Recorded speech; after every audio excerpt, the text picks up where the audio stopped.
There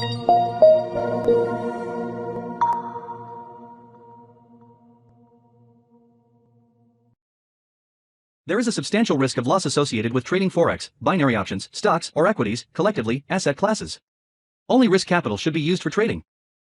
Trading in any asset classes is not appropriate for everyone.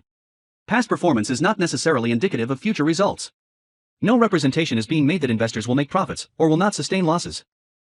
Before trading in any asset classes, investors should consult with their professional broker, financial advisor, or financial consultant to determine whether trading asset classes is appropriate. Investors who trade in any asset classes should only do so if the capital used for this purpose represents funds that an investor can afford to lose without adversely impacting the investor's lifestyle. No trading strategy or methodology is without risk of loss. No trading strategy is risk-free, and no trading strategy can guarantee profits or freedom from losses. Investors risk losing the cost to execute any transaction, including associated commissions or fees. You should carefully consider whether trading in any asset class is appropriate for you in light of your investment experience and financial resources. Any trading decisions you make are solely your responsibility and at your own risk. None of the statements or materials in the Auvoria Prime chat rooms constitute a solicitation or recommendation to buy or sell. Take a look at the Forex Factory calendar. We talked a lot about this on Saturday, so I'm just going to glaze through it right now. So tomorrow we've got the be aware of core retail sales. Should be interesting. I mean, obviously the most important thing we've been focusing on quite a bit is the CPI. Anything related to that, certainly take a look at this. Canadian CPI numbers. The CPI numbers doesn't look like they've been out yet for today as far as the folks over the pond. Looks like that note comes out tonight. And then we have FOMC press conference tomorrow. Many of you may already know from some of the notes I posted inside the Market Watch room, which essentially is right here. I'm not trading the West of the week, so if you want to watch recording on why, it's just volatility. We're packing up our house to move to Florida and a whole bunch of other stuff. So we're in the process of just transitioning the holiday, which is typically a little bit quieter normally. Now, if you look at obviously the markets, it hasn't been quiet at all. It's been crazy volatile. So certainly affording an opportunity to make money for those that are sticking around. And let's get everything up in that arena. Tomorrow, so just note, obviously FOMC, Thursday. If you do wish to trade, I would not be trading anywhere around this in any of the British pound pairs. In any case. Same thing would be said for there's just too much stuff going on here. I wouldn't be trading anywhere around this entire place. So with that being said, let's glaze through the markets. Talked a lot about the S&P. See if I can expand the screen out here. How we'd meet against resistance, thought this was a dead cat bounce, and now it's been a big reversal. For those not in California or overseas, there has been a statewide mask mandates imposed by the crazies in Sacramento. So unfortunately, that is going to stifle business. In my opinion, it's another reason we're moving. The draconian measures imposed by the state have been just ridiculously restrictive on small business, which is the love and the core of our country. So that being said, that has pushed the market back down. No surprise, gap down. Big hits in tech, the broad markets. This should be up at this whole 4710-ish area on the S&P, a pretty solid resistance area. Taking a look at the Qs, big support area down here, right around 15,000, the big century mark. Do note, been somewhat quiet in the bond arena in terms of the credit markets. Overseas markets, obviously, with everybody having their own ridiculous mania surrounding whatever variant comes out, has pushed the markets back down. For now, I do see down. Some areas, the more draconian the measures, the harder the markets get hit. So just know that. Risk management. The DXY have been spending a fair amount of time, as far as the daily chart is concerned, in the zone that we have been in for quite some time. after our rip that we talked extensively about and warned once we broke. We're going to spend some time after the initial rip, and that's exactly what we're seeing. Do note in terms of just weekly charts, we're in the middle of the thickness, if you will, from the previous balance area, which you can see illustrated very clearly on the left-hand side of the screen, capped at the top by an orange line, whatever you call that color, and then capped at the bottom by our huge break line, which we had monster lift off on just above the 94.10-ish area. So just keep that in mind as well. Euro is going to be the opposite side of that equation. It's going to be an inversely correlated looking chart to what we just saw. Big center point. Oh, actually, how accurate this is. If we drop back to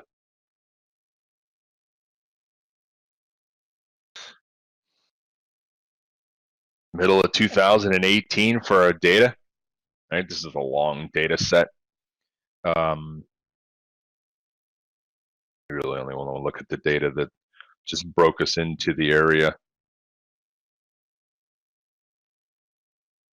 But the 1 spot 17 area is the center line of all this. I mean, obviously that's far away, but just keep that in mind as we've sold off and moved back to a.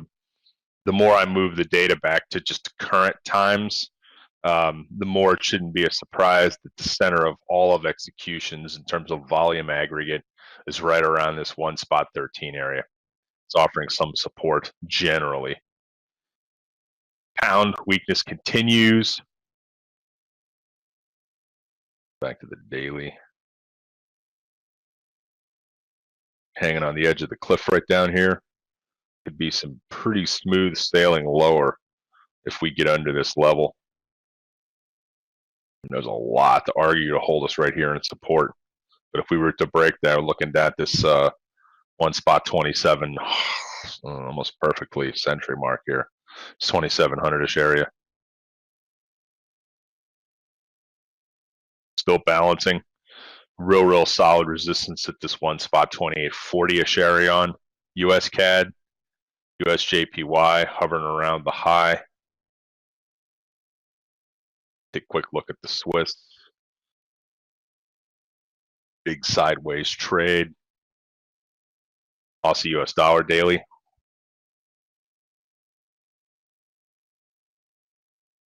Big bounce on that spot 70 area. We're up a lot from that point. Probably go back down, test it again.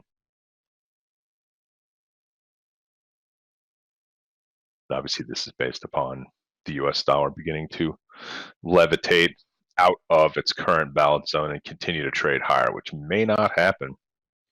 And who knows? Anything can take place towards the end of the year.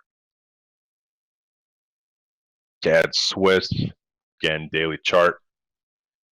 Edge of the cliff right here, spot 7140-ish area.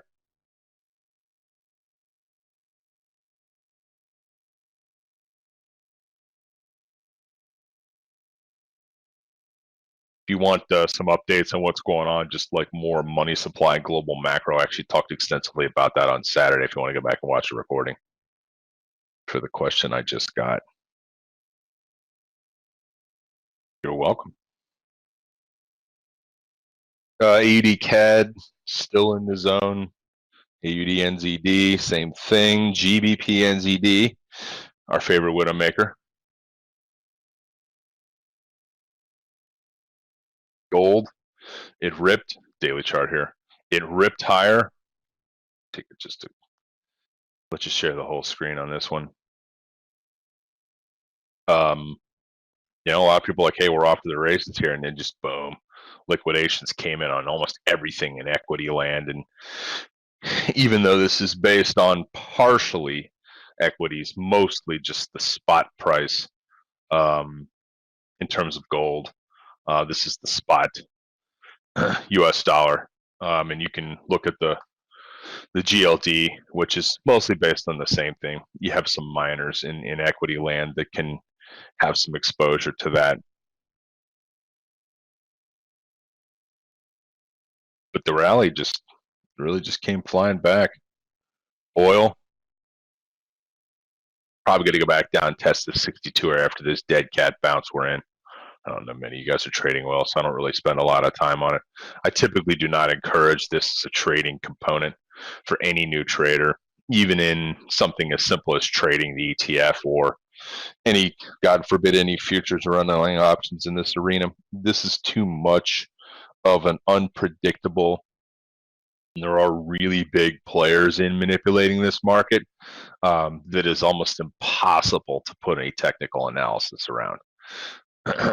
I just look at the energy space as a whole, whether it be heating oil or nat gas, as just a general indicator of what's going on. Sometimes, and this was certainly much more the case in the past, these would be leading indicators, and now they're lagging. So they don't really offer us any insight into any creeping up or rippling waters of potential tidal waves to the coast, right? It's not as big of a deal anymore. At some point it may be, but for now, it plays second and third fiddle. Let's take a look at crypto. I haven't really spent any time in crypto. So, I mean, we're just eroding. Everybody's dreams and hopes are flying out the door. Bought this thing at 68,000 a coin that still think they can make it to $1 million. There's going to be some pullbacks and some pain. So I don't think the pain trade was right here. I think the pain trade's still to come. I'd be much more interested in taking a look at this for maybe a quarter to half size down here at the ultimate support. And this was this 30 area. I've talked about this a lot. I'm not going to belabor the point. Ultimately, I would want to be a buyer down at this level here from the initial breakout in the beginning of 20. Seems far away.